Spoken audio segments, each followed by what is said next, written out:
Terima kasih Anda masih bersama saya di acara Kick Candy dan topik kali ini adalah mengenai anak-anak muda yang sukses dalam usaha dengan modal yang minim.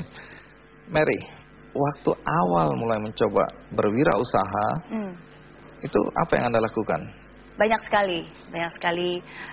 Jatuh bangunnya juga ada, karena saya berpikir kalau saya mau usaha itu kesempatan apapun juga yang datang ya saya ambil aja, saya coba, saya jalanin dulu. Misalnya apa?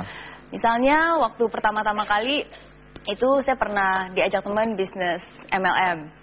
Ya, jadi waktu itu bisnis MLM yang tadi Bang Andi bilang itu kebetulan akhirnya saya jadinya ditipu. Jadi awalnya kan teman ngajak gitu, jadi itu saya tanya ini perusahaan apa gitu, terus dia bilang perusahaannya di Singapura namanya Success Forever. Terus saya bilang namanya aja udah mencurigakan.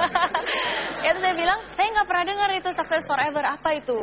Terus tapi teman saya bilang oh justru bagus karena Mary nggak pernah dengar, berarti Mary bisa jadi pioneer, jadi salah satu yang open dulu gitu ya. Akhirnya saya pikir oh kayak gitu ya, ya udah. Akhirnya ternyata itu adalah usaha MLM di bidang education, online education. Jadi waktu itu saya bayar biaya registrasi $200. Ya udah terus udah gitu saya bayar, terus orangnya bilang, wah kayaknya nih Mary punya potensi nih untuk jadi manajer. Saya bilang, wah gimana caranya? Oh gampang, beli aja 10. Jadi $2.000, saya bisa langsung promosiin jadi manajer, gitu. Terus saya pikir, curiga ya?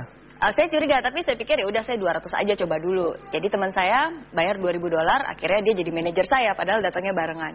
Nah, singkat cerita ternyata 1 bulan kemudian, begitu kita balik lagi ke kantornya, ternyata udah hilang gitu. Jadi uangnya ternyata dibawa lari. Oh, jadi PT-nya udah ganti Gone Forever. Gone Forever. Iya, jadi itu pertama kalinya coba. Nah, bagaimana dengan uang yang sudah sedikit ditipu pula? Bagaimana Mary bangkit? Terus kalau nggak salah mulai bisnis jasa produk-produk finansial ya, produk-produk keuangan ya? Iya. Asuransi, deposito, investasi, kredit card. Nah ya. itu apa yang Mary lakukan? Iya, itu sebenarnya awalnya singkat cerita kan karena saya juga pingin bikin bisnis. Tapi itu banyak sekali hambatannya kan, saya nggak punya modal, uang juga nggak ada, kenalan juga, kontak juga nggak ada. Dimana menurut saya kalau membuat suatu bisnis tuh butuh 3 hal itu, modal, kenalan, satu lagi itu keterampilan, capabilities. Tiga-tiganya itu saya nggak ada. Tapi saya nggak putus usaha.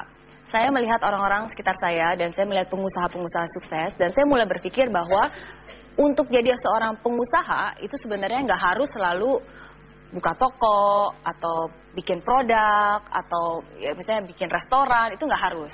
Dan saya melihat sesuatu yang unik bahwa sebenarnya banyak pengusaha yang sukses itu awalnya sebenarnya berdagang.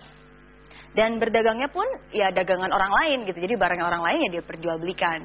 Dan dari situ saya mendapat inspirasi dan akhirnya dari situ saya pikir ya udah karena saya nggak punya modal, nggak punya keterampilan apapun juga, akhirnya ya udah saya dagang aja dulu.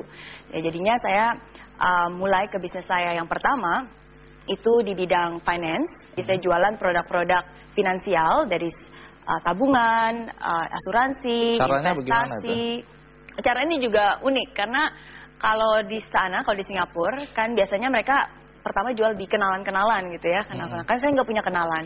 Terus ada yang bilang, ya udah kamu ambil aja buku telepon, teleponin semuanya. Waktu itu saya juga pernah nyoba, tapi saya merasa ada kendala karena mungkin bahasa Inggrisnya saya juga nggak gitu bagus dan saya merasa lambat sekali. Akhirnya saat itu saya berpikir, wah harus berpikir yang berbeda kan ya.